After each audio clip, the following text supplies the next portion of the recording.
This is a text written in the first half of the 10th century in Kashmir. The author of this text has previously authored maybe the most sophisticated philosophical statement that has yet happened among humans. It's a very extraordinary work called the Ishvara Pratyabhijna Karikas, written in the most academically rigorous style that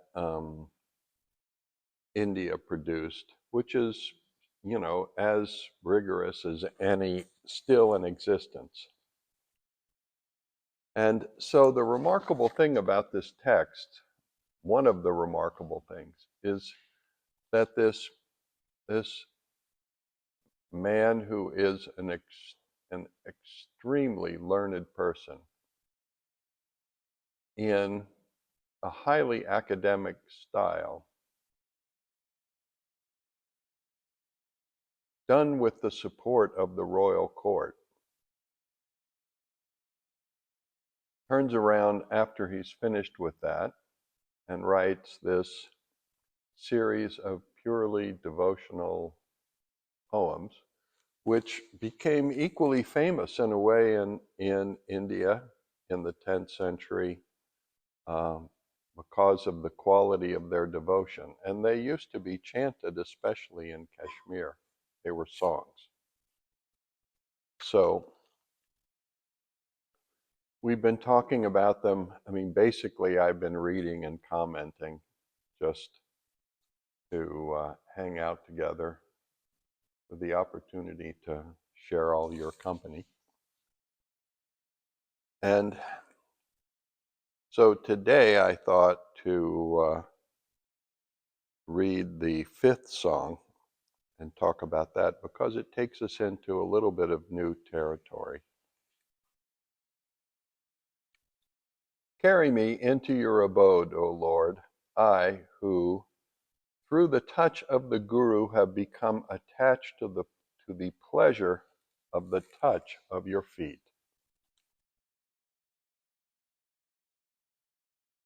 The touch of the Guru is a familiar concept for us because it's a familiar notion to us. And it's familiar because in this system of thinking and practice, the touch of the Guru, also known as Shaktipat, is the basis for the awakening of the creative energy of the person, of the seeker, and it is the beginning of the unfoldment of a process by which all the ancestral trauma that each of us are imprinted with when we are born, and in which all of us spend our life until we experience the touch of the Guru. This touch awakens a process which dissolves that trauma, and through various stages allows us to become established in the awareness of our truest nature and to endure in that truest nature throughout our days. So the touch of the Guru, how does that work?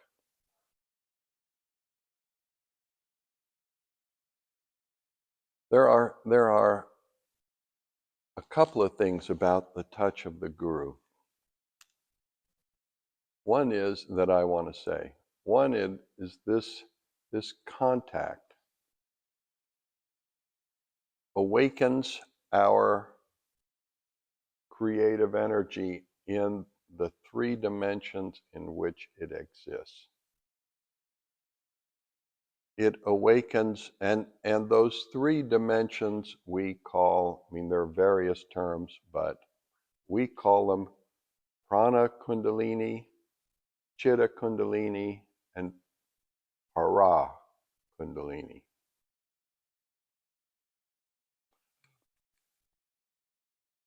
Kundalini is the individual expression of the cosmic power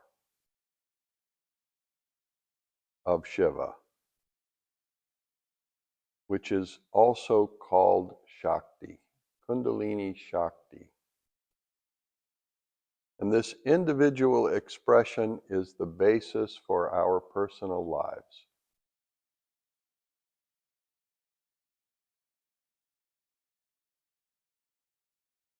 The touch of the Guru is the activation of this energy within the person who is seeking.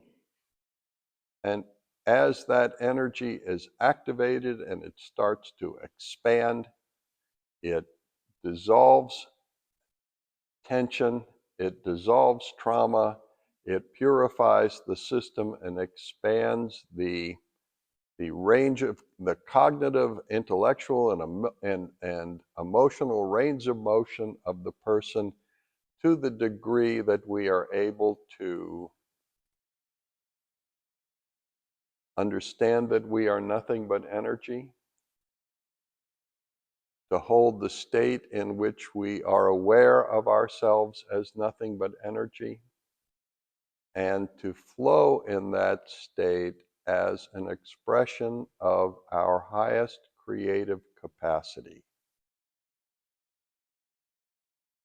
In time, having every tension dissolved and every wish fulfilled.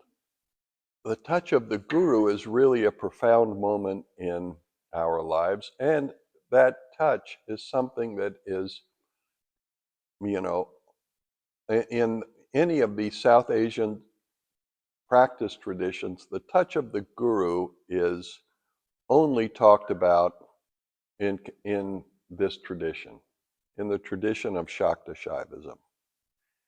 It is given a great deal of importance here, and because it's the beginning of everything. Now, you know, in our current society, there's a lot of talk about, I mean, mostly you read on the internet how people say you don't need a guru. And personally, honestly, I have no agenda whatsoever on any level about this topic. You know, I'm not interested in getting any new students. That's not something I want. I'm happy just as I am. But I will say, personally, that I do not understand and cannot imagine how anybody could become very deeply spiritually accomplished or established, you know, without the support of a guru. I just can't see it. I do not know how that happens. Because, you know, going in the world, moving around in the world, from our own vibration, in our own resonance, living in the envelope of our own ancestral trauma and the tension that accumulates on top of that, what I see people doing is just the same thing over and over and over again, never being able to break out of the the shell that they are encased in, they were encased in when they were born, and never able to transform themselves very completely into a, something really extraordinary. Because the shell that we are born to in this ancestral trauma keeps accumulating faster than it's breaking down. And without, not just the touch of the guru, but the connection to an energy source that, will constantly allow us to be nourished and to grow, the accumulation of worldly disappointments is more than anybody can bear.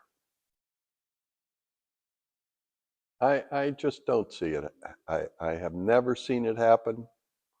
Even with a guru, I think this whole process is not very easy, because we continually get stuck in our heads. Human beings have the marvelous capacity to overthink everything. And, in that state, we make continuously wrong choices.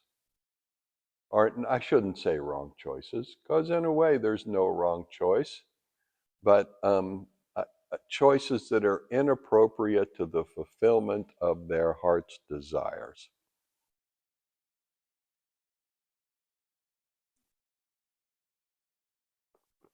Furthermore, the touch of the guru is, it's a discussion of a concept that I have talked to you about before, which is the touch of the guru is the establishment of contact, alignment, and flow, a connection to an energy source, to a power source that is infinite and unbounded and has the capacity, when we choose to access it, to completely change our system in a very short period of time. So it is, Utpaladeva here has said, it was through the touch of the guru that I became in connection with the fulfillment of my heart's desire, which is, in fact, is nothing other than the pure foundational awareness of Shiva, as the word that is used to describe that here. Through the touch of the guru, have become attached to the pleasure of the touch of your lotus feet. And the feet here also are highly symbolic of, we all stand on our feet. The place where we stand is the place where our feet touch the ground. And so that the notion of lotus feet, is that awareness that is solid for us, that we, and I don't mean in a material sense, but steady, permanent. The feet of the guru, ultimately, which are ultimately, the feet of Shiva, refers to, that stable state of pure awareness, which is the very ground, the foundation of our existence. So he goes on to say, the hair on my head glistens with color from the dust of your lotus feet. When shall I begin to dance the dance of ever impetuous delight? How beautiful.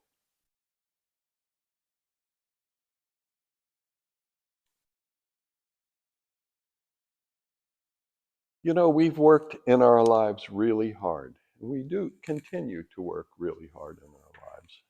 And we practice regularly and we're very disciplined and serious about what we do. And so, it's important for us to be reminded that the whole point of this discipline and this work and this discipline and this seriousness that, is to dissolve ourselves into delight. We live to be delighted. And the point of the work and the discipline and the seriousness is kind of, I used to describe the ashram back in the day as a party that was going on forever. And when you have a party that's going on forever, it's necessary that you do cleanup nonstop so that, the place where you're having the party doesn't become so buried in the garbage, the fallout from the event that you have to stop it or you get tangled up in all the clutter. And so, our seriousness and our discipline and our focus, all of which are important, are about building a life, creating an environment in which we can be delighted. And that means we have to have, some nice food on that. And be delighted means we have everything available to us to nurture us and to nurture our lives together and to represent a quality of sharing that speaks to the purity of that unbounded abundance of pure awareness. Oh Lord, you are my only Lord. Now he says that because in India, there are lots of gods and goddesses. And in that environment of lots of gods and goddesses and discussion about which is what and who is where and what means which, this is an affirmation that the fundamental ground of the cosmic process is consciousness itself. Shiva is a word that is intended to refer to consciousness, and it is consciousness that is the ground of each of our minds and all of our minds and every experience and experience itself. As I've talked to you already a bunch of times in this series of talks, the one mind is the source of all individual minds. And the ultimate in spiritual practice is to dissolve our individual minds in the one mind that shines, in which shines the entire universe.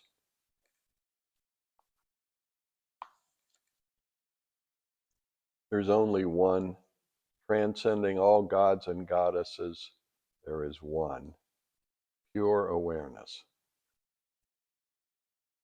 O Lord, you are my only Lord. I perpetually beseech that I would sooner be made a mute and dwell within you than become wise in any other way. O Lord, ocean of nexture, O gleaming three-eyed one, O sweet one even of the monstrous eyes. He's got very intense eyes sometimes. Let me cry and dance, exclaiming all this with joy. Joy. The point of all of this, the point of yoga, the point of seeking, the point of commitment and focus and discipline and work. The point of it is joy. A joy that becomes available as we are able to work through. And clearly, he doesn't mean work through on an intellectual basis, because we've already heard his opinion about the mind being the seed essence of suffering. And we have heard him plead with us to stop all discursive thinking. So what he's saying is that it is through meditation that we dissolve all of this tension and trauma, and it is through our focus and our effort and our discipline that we are cultivating an environment in which we can grow and in which joy can grow. Otherwise, we are constantly exposing ourselves to the variables of climate change, instead of rooting ourselves deeply in the soil of our own cosmic nature. We are constantly being exposed to the ever-shifting social norms and ever-shifting state of the economy and ever-shifting political alignments, and we are constantly vulnerable if we haven't built for ourselves a strong foundation in our lives. But the point of this building is joy. And it's not a building joy that is to be experienced later. It's not like he's saying work hard now so you can go to heaven later. That is not how it works. He's saying work hard now and enjoy it and love it and appreciate it. And this happens as a function of our ability to manage our own mind. Because the mind, as the seed essence of suffering, also becomes, the pathway to delight.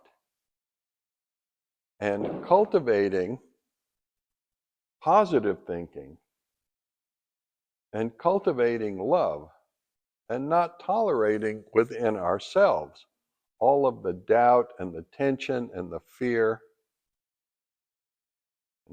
We are creating for ourselves an environment within ourselves and around ourselves that allows for everything positive to flourish. Positive thinking is completely essential.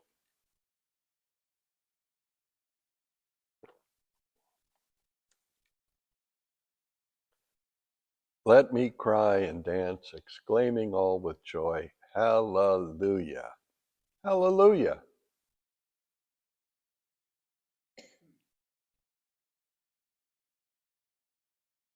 With my eyes closed, at the touch of your lotus feet, may I rejoice, reeling with drunkenness from the wine of your devotion. There are many forms of drunkenness.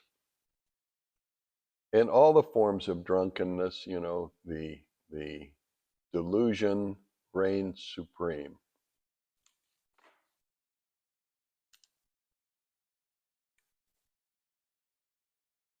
It is only the drunkenness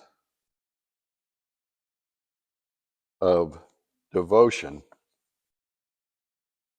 that dissolves trauma, dissolves tension, dissolves, the byproducts of trauma, which are anger and fear,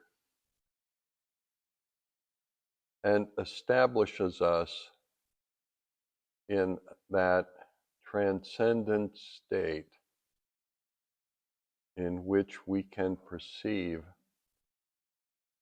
the outpouring of abundance that is constantly manifesting itself from state of pure awareness, which blesses us with experience after experience after experience. And when we appreciate that every experience is nourishment, and every experience, has as its own essence joy, then we are able to experience gratitude, and our life becomes just one wave after another of joy and gratitude.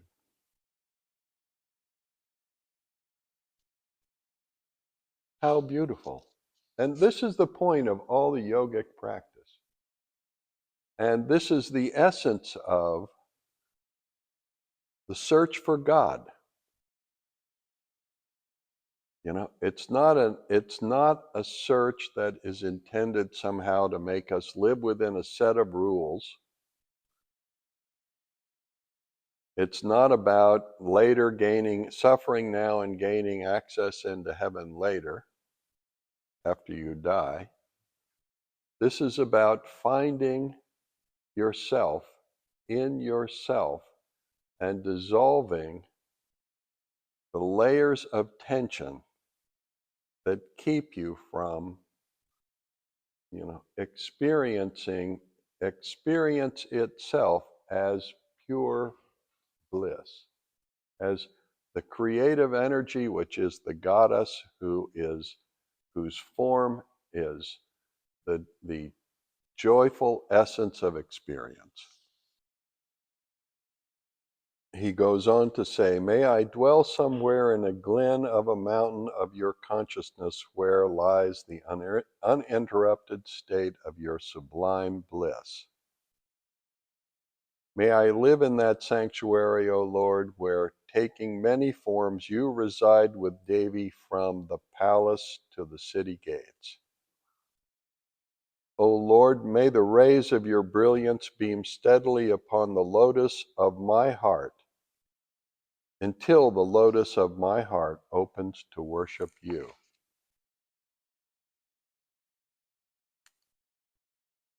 And how many years exactly have I hammered on us over and over and over again to open our hearts? To open our hearts. Open our hearts.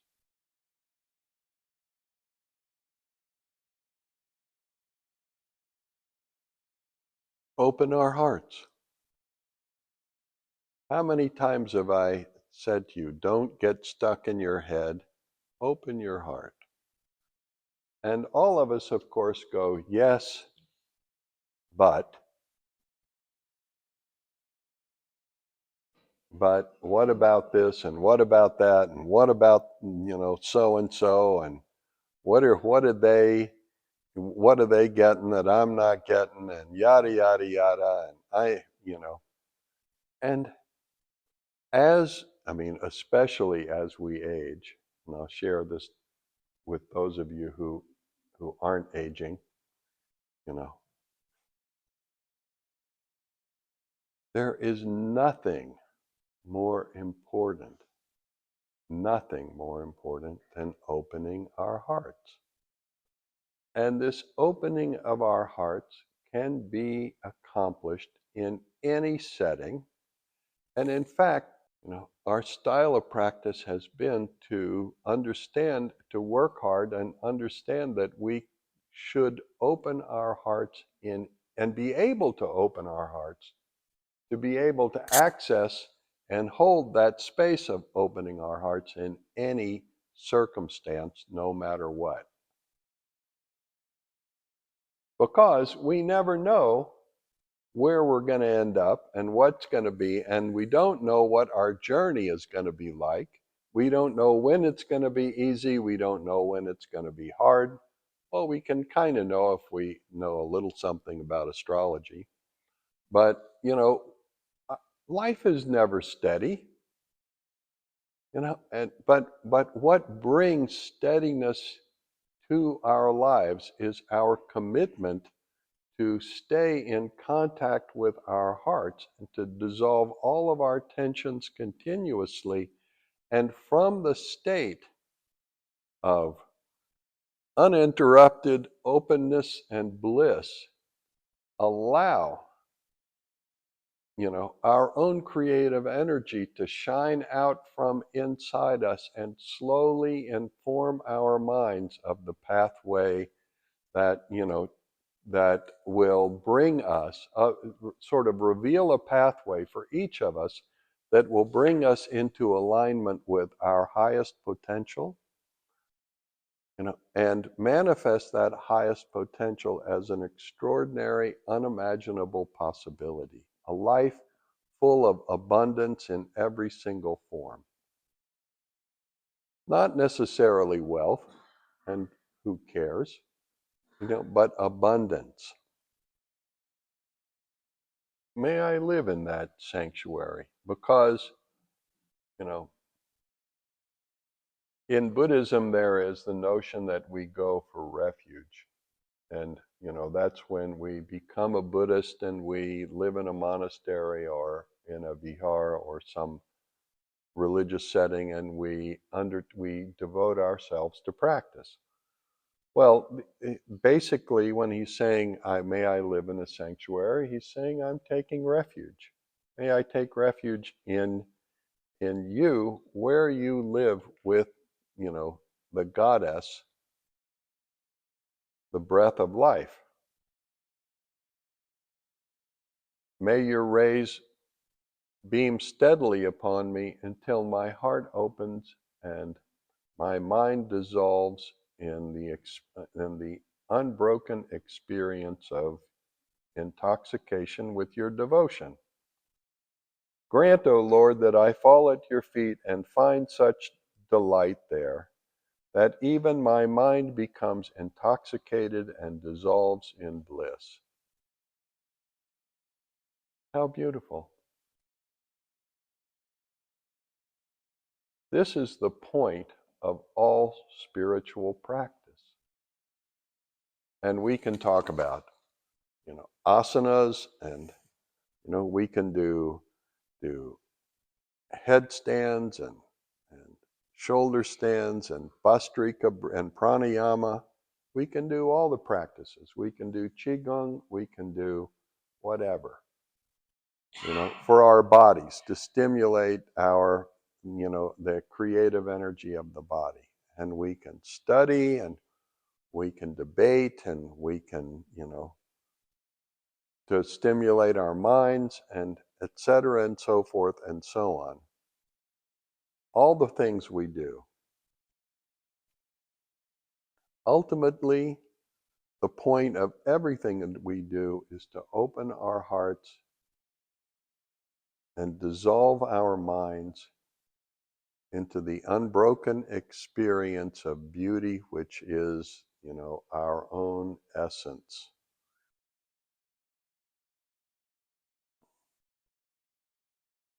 It is a beauty that transcends physical form and is the essence of all beautiful physical form. It is the essence of all beauty in any sensory experience, and it is a beauty that can never be taken away from us. The point of practice is joy.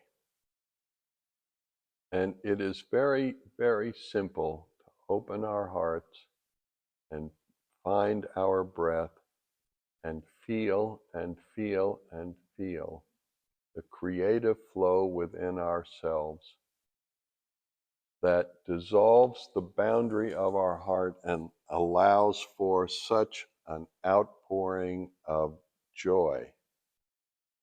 That all of our traumas and our tensions and our judgments and our opinions about everything just simply dissolve. And what we are left with in that dissolution is gratitude, a transcendence of the need to compare ourselves to anybody or to think in any way about, anything discursive, and simply be grateful to be alive. Each of our processes is unique. No two people's process is exactly the same. But for me, in my opinion, and this is my personal experience, it is the degree to which we are able to genuinely be grateful for what we have now that facilitates the expansion of what we have now into a form that supports our gratitude later. And as our joy expands and permeates this body and this mind, we are blessed with health and mental and emotional stability and material abundance that is enough and a little more. I've always said, I don't have many students, but I have enough. And I don't have a lot of money, but I have enough.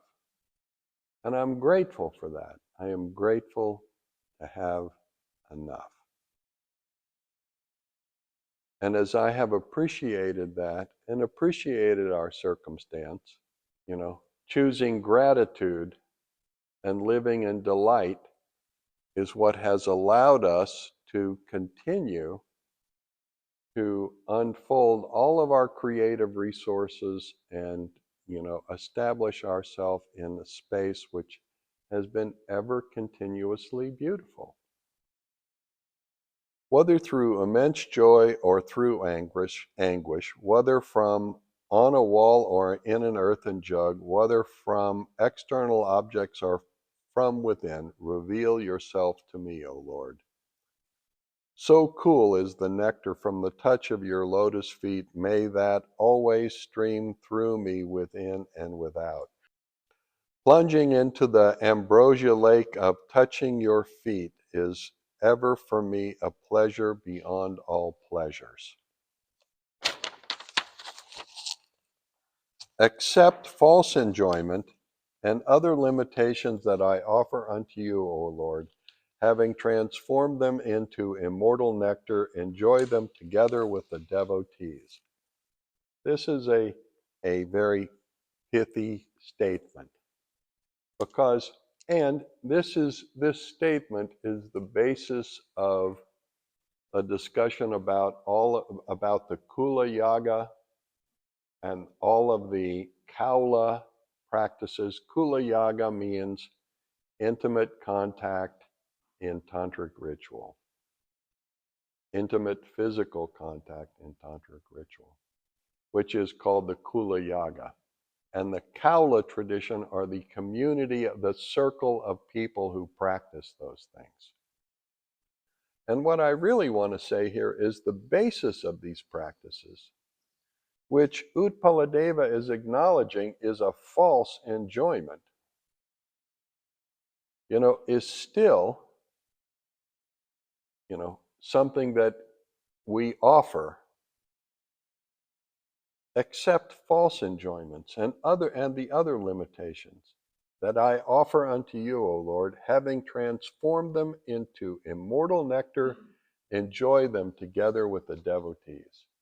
This speaks directly to the Kulayaga, where alcohol and other substances, hashish maybe, or bhang, which is a whole other thing, and intimate contact and music and dancing and everything, all of these enjoyments are brought into an environment and people enter into them together, and share for the sake of the enjoyment, which dissolves the tensions around our hearts and allows us to plunge deeply into the experience of bliss, which becomes, in time, imprinted in us deeply enough that we don't need to any longer refer to those kind of practices to enter directly into the state of intoxication and bliss, which is the essence of devotion as discussed here. Devotion is the experience of the joy. The discipline, the practice, the seriousness, etc., is what we do to maintain the condition for ourselves in which we can plunge into, in a moment's notice, the experience of that supreme bliss. And mostly we notice when we're given the opportunity to either fall down a rabbit hole and go completely dark and negative, we catch ourselves at that precipice and we say, wait a minute, the rabbit hole is not where devotion lies.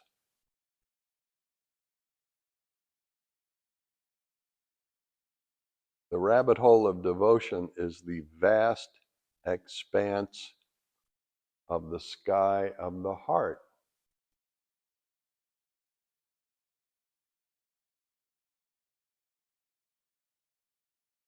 Which is characterized by supreme bliss. Devotion is all the things that we do, yes, but devotion in its essence is nothing but bliss. The bliss of love, the bliss of joy, the bliss of contact, alignment, and flow, can be experienced in every form.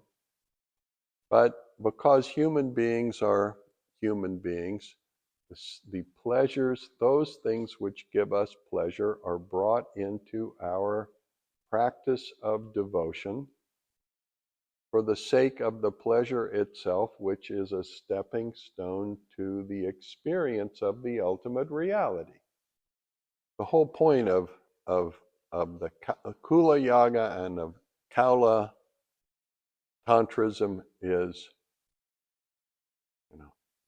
engaging in simple ways the opportunity to feel joy and to release all of our inhibitions, because one of the obstacles to joy is inhibition, and one of the obstacles to seeing the total unity of everything is inhibition. For instance, in Kaula Shaivism, at least within the circle of the practice, in the Kula, the circle,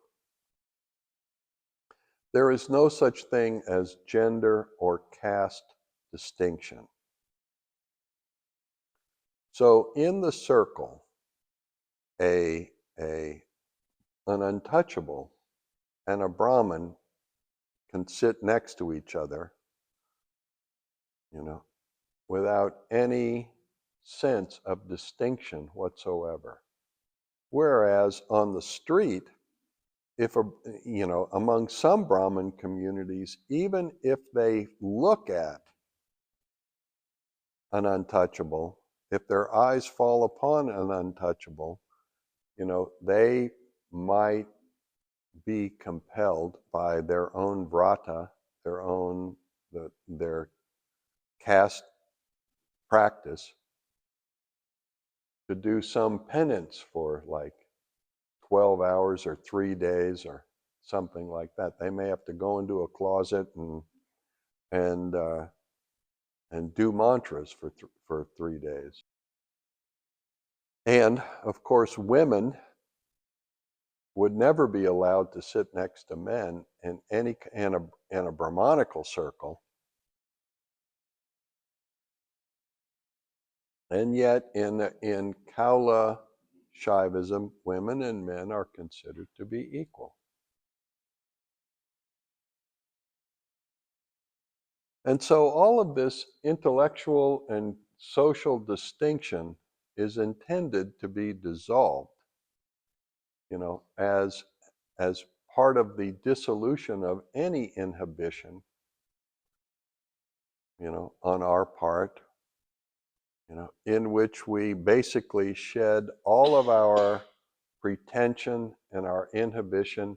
In a way, you can think of it as shedding all of our clothing, and becoming, pure and naked, unadulterated bliss beyond any kind of ego.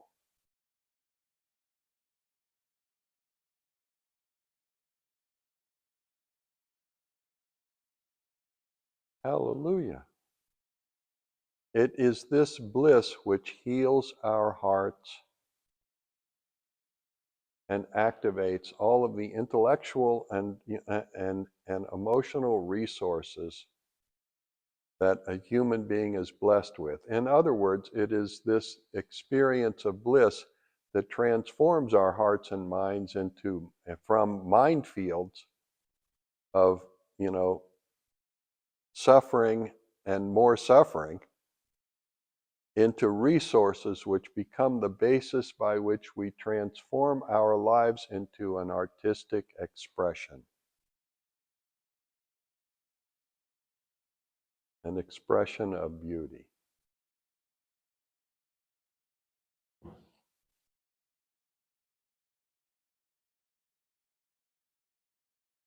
Contented with your meal of the entire universe, be comfortably seated, then bestow on us, your devotees, your blessings and your blissful glance. So, here again is a reference to the Kulayaga, because, being contented by your meal, a meal of sensory delights, everything, nice food, nice wine, nice music. God, I was once taken into the secret temple inside the royal palace in Bhaktapur in Kathmandu, which nobody can go into.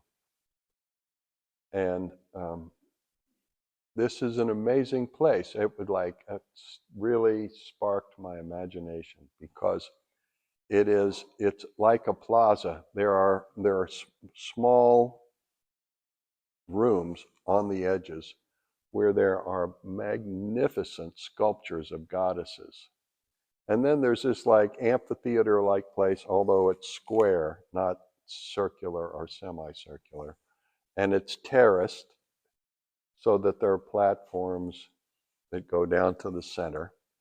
And there are walls in which yoni-shaped oil lamps are embedded in the walls, and maybe there's 200,000 of them. So that on the nights when they, like last night, the night of the full moon, when they would do the Kulayaga, it's in this darkened place outside with 200,000 candles burning to illuminate the space. And there is a band there, not a band like we think of it, more like an orchestra, but there is music there. They have music. And in the base tier, they have dancers, men and women who are dancing. And they have all the couples in the Kula, are sitting around together on these tiers. And there's food, and there's alcohol, and there's worship going on. There's a big puja, a Havan happening. They do a Havan, they do, they offer all these things then, and as a function of the prasad, they consume alcohol and meat and enjoy all the sensory delights. And the point of it is not to get splattered and throw up. The point of it is to, experience this beauty and allow it to come deeply inside you and satisfy your heart and your mind and your soul. And so, contented with your meal of the entire world, because of course, the ultimate, power is consuming the entire universe, is the prasad of his puja.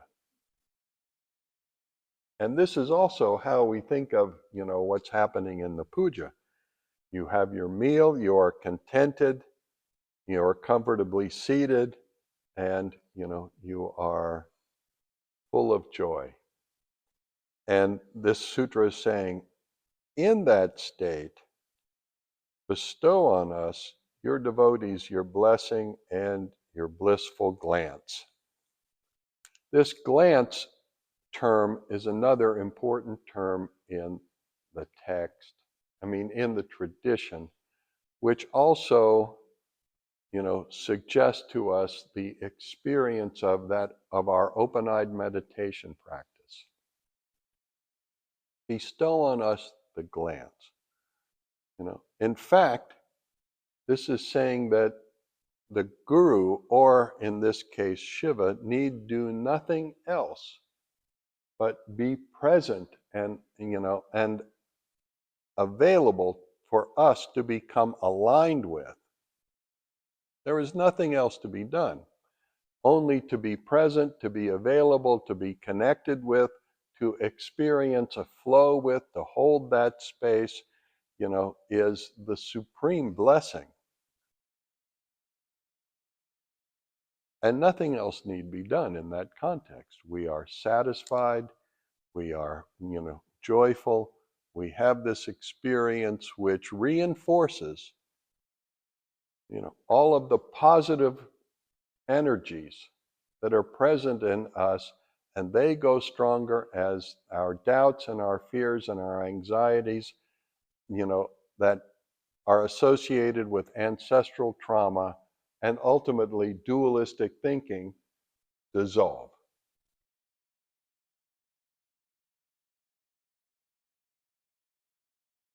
And there's nothing else to know. Over and over again, Utpaladeva is saying, the only thing to know is bliss. That's the only thing to know. And there is nothing else to be known. All other knowings are really just various stages of, delusions, which are obstacles which need to fall away.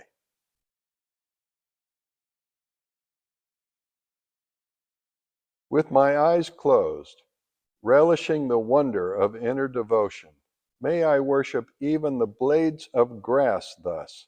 Homage to you, Shiva, my own consciousness. Tensions are internal structures that obstruct us from appreciating that all forms and all structures have emerged from and subside into the abundant livingness of consciousness itself. Having seen the world as consisting of your nature and having realized the pleasure of your non-dual form, still may I never part with the enjoyment of the spirit of devotion. Because in fact, there's nothing else. Once we open our hearts, once we get out of our heads and we open our hearts, and we are finding every single day and appreciating every day the beauty of this extraordinary opportunity that we have to be alive,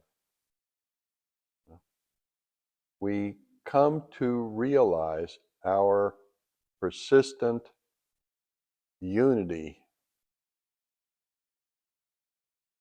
with God. We come to realize our oneness with God. And we come to realize that all of what we think of as positive and negatives, have all been presented to us by God for the purpose of strengthening and strengthening and strengthening first of all, our discrimination, and secondly, our devotion.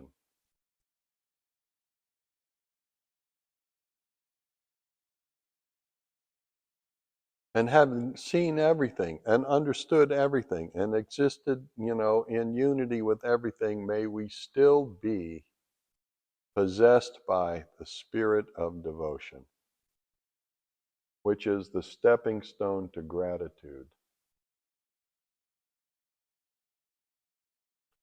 O Lord, since you and you alone have no wish that is unfulfilled, then the fulfillment of your non-duality is more than sufficient.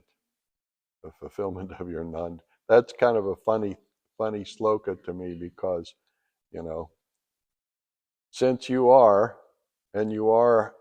non-dual, and you are profoundly abundant in every way, then that's sufficient. Well, yes. May I attain that state where one laughs and dances and does away with passion and hatred and tension and other things, and where one drinks of the sweet nectar of devotion. May the extraordinary fragrance of the blossom of your remembrance become fixed in my heart until the stench of foul impressions fades away. Hallelujah.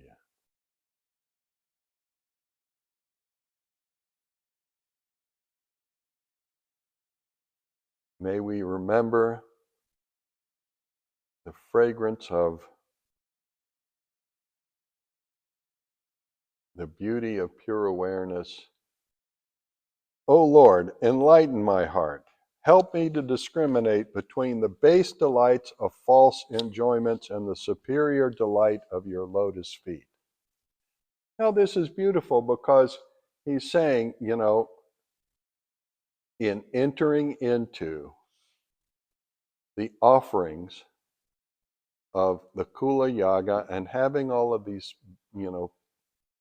embracing all the things that give people pleasure as a stepping stone to, higher awareness, may we still and never forget that the base pleasures are base pleasures, and may we always aspire to transcend those base pleasures. And when it's time to leave base pleasures behind, let's leave base pleasures behind and simply and directly enter into and maintain the experience, unbroken experience of the bliss of devotion.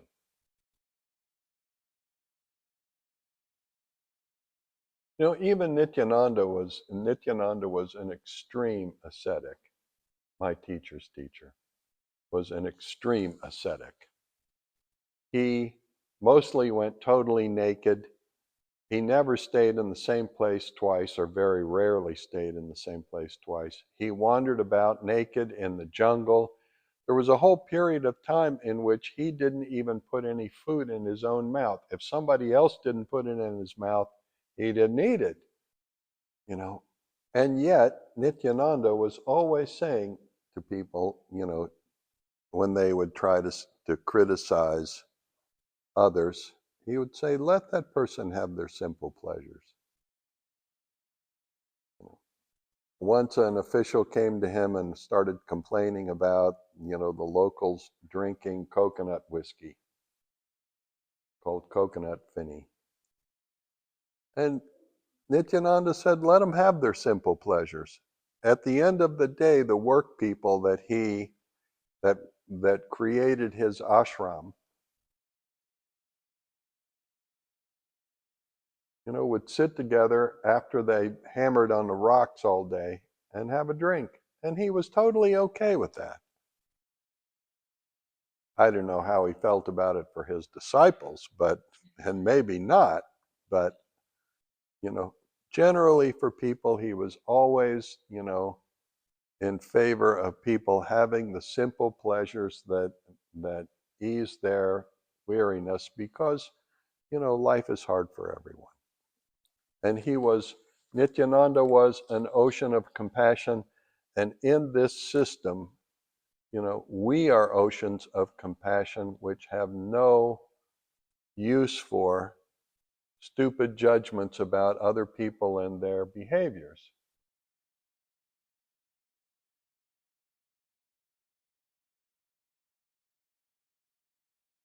Let us always remember the superior delight of devotion.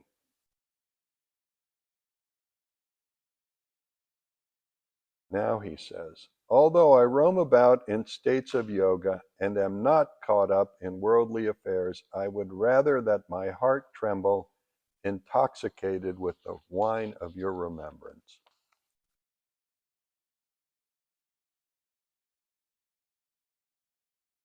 In other words, what I would like to say about this is, in a continuation of the discussion of simple pleasures, everybody on the planet is completely crazy. Everybody on the planet is completely crazy. And there are many forms of craziness. When we talk about roaming about in yogic states, a lot of times that refers to states which have been induced through extreme practices, or been induced through extreme disciplines. And he's saying, even though I wander about, and I'm engaged in all these various yogas, the various restraints and constraints, and I'm not caught up in worldly affairs because that's one of the states of yoga, I'd rather be drunk, definitely, filled with joy, and unconcerned about my own crazy behavior.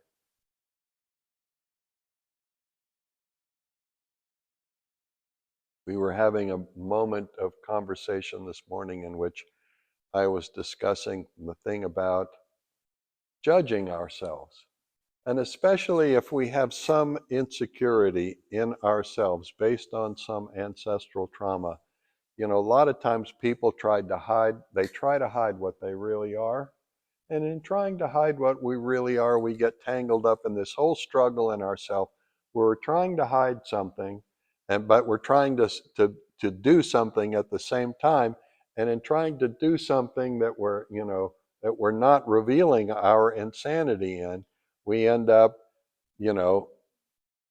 doing something that's obviously out of sync, inharmonious, and then we try to cover that up, and we try to cover that up, and we get involved in all of these struggles and tensions in ourselves, which then just make us even crazier.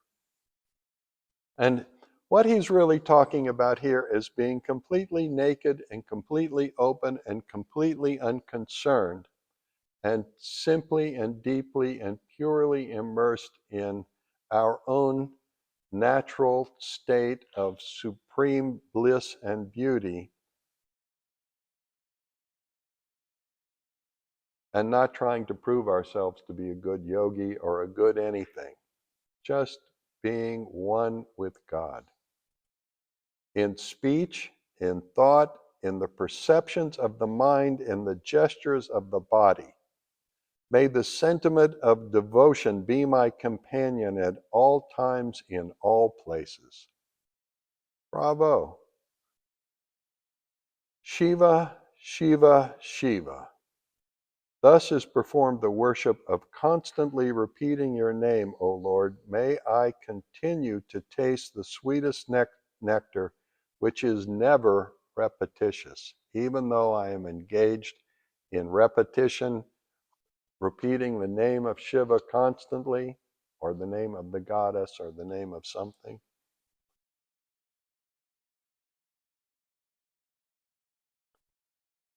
I personally repeat the name of Rudy. Rudy is my mantra. Rudy, Rudy, Rudy, Rudy, Rudy, Rudy. But Rudy is Shiva.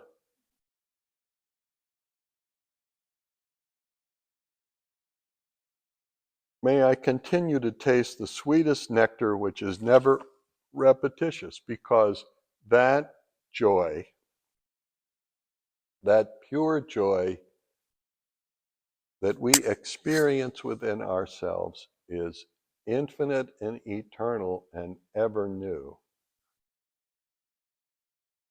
It is the whole reason that we do anything.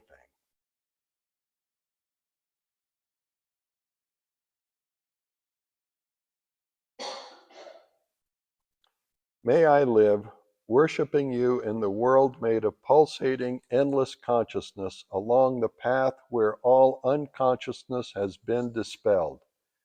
In the city made of your unfathomable, extraordinary consciousness.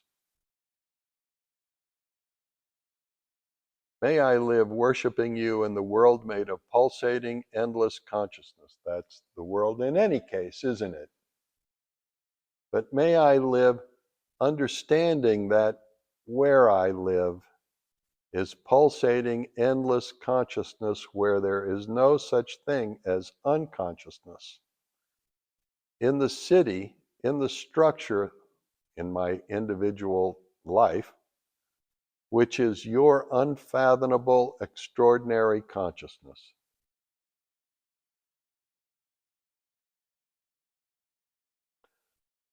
Nothing at all is of use for becoming firmly established, shining, manifest, eternal in one's own form. May this thought take deep root in me, purified by the dust of your lotus feet. And when I touch the soles of your feet, it sometimes flashes in my mind that this whole world has merged into a lake of nectar. Lord, grant me this always.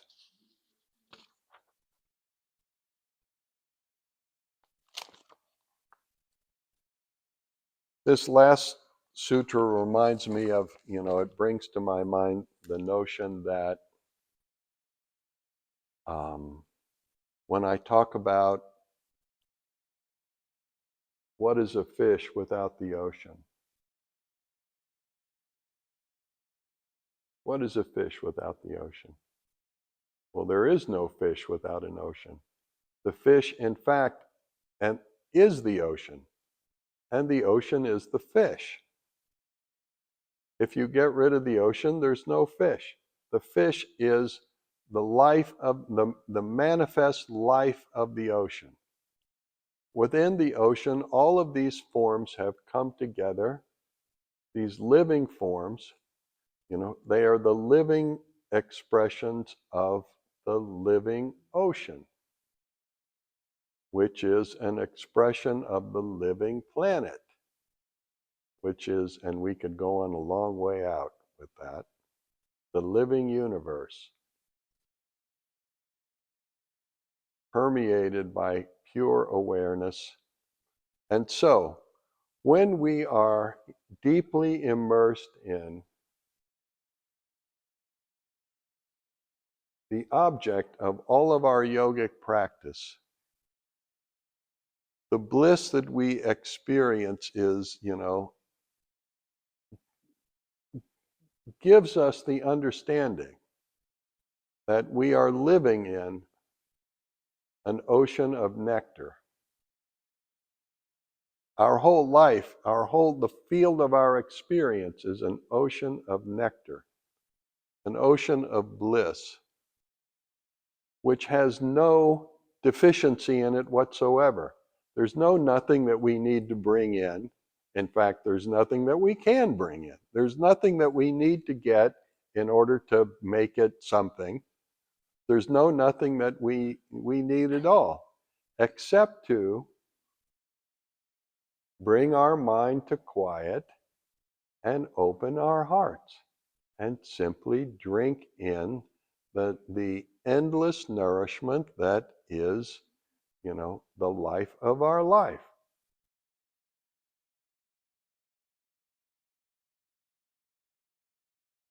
We are breathing in nectar, we are exhaling nectar, we are breathing in nectar, we are exhaling nectar. Our senses are taking in, we are seeing nectar and absorbing nectar and hearing nectar and smelling nectar and tasting nectar, and we're even farting nectar.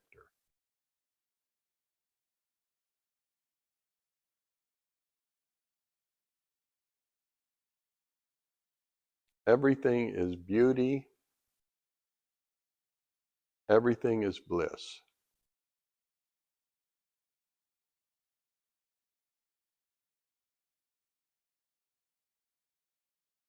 And living in this state, slowly, slowly, slowly, we can, completely dissolve every trauma and every tension, and at the end of when the time is appropriate, release this body and become completely and totally immersed in the experience in the ocean of profound consciousness,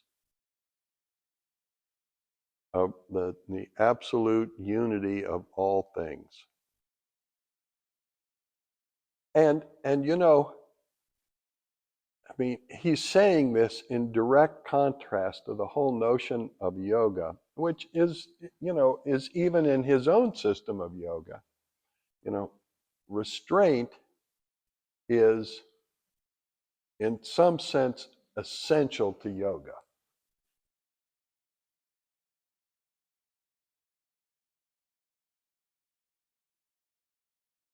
And so he's saying, even in this environment of constraint, of yogic states of constraint, may I transcend all constraints and spontaneously, express the fundamental joy, which is the very essence of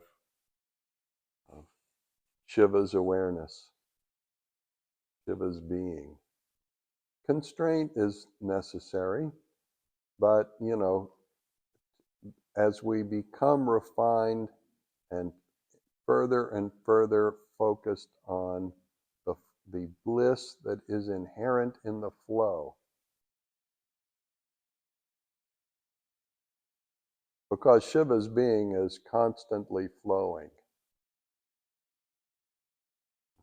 The bliss that is intrinsic to the flow, allows us to become skilled in impetuously expressing our own intoxication. The Havan that we do is very simple. It's taking beautiful substances and reducing them to their energetic basis and, giving it back to the whole of space with the understanding that nothing is destroyed and whatever we put into circulation will come back to us. So I'm turning this into energy as a way of, giving us all energy. Because, what every action has a reaction. So this action, the reaction from this action, is a blessing. And that's why I do that. So, and that's why we all do it together, because it's a blessing for all of us.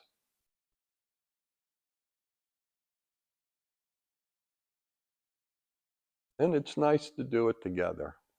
The thing about personal is this, and I want you to understand, that God is the innermost intimate place inside you. God is not in the heavens. God is not out there someplace. God is in here. in the innermost intimate place inside you, beyond all of your joy and your pain and your shyness and your fear, deeply, deeply, deeply inside us, that is the doorway into the company of God. And so when we sit, to quiet our mind and feel deeply in our hearts, to open ourselves, is to enter into the domain of the divine. And why do we call it divine? Because it's delicious, it's beautiful, it is nectar. And in the Havan, just like in every single thing that we do, we're taking one thing and converting it into something else. And we're doing so quite consciously for the sake of, growing beauty. Okay, let's stop now.